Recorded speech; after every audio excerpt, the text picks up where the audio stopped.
Hi, I'm Jason with ApplianceVideo.com. Today we will take a look at the main control on this front load Samsung washer.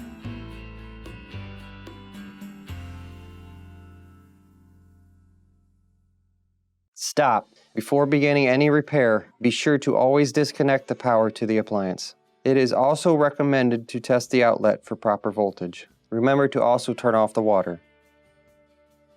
Some indications of a faulty control board are the unit won't power on, the user interface won't respond, or multiple error codes. Click on the link below to view this repair video.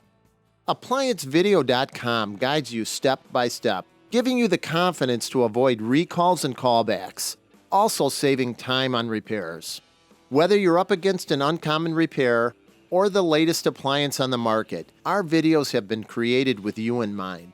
Our growing library of videos have been produced using our factory-certified technicians who have extensive infield experience over the past 30 years.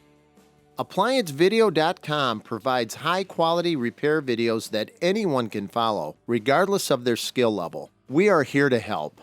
Click on the link below to view this repair video and let us help you do it right the first time.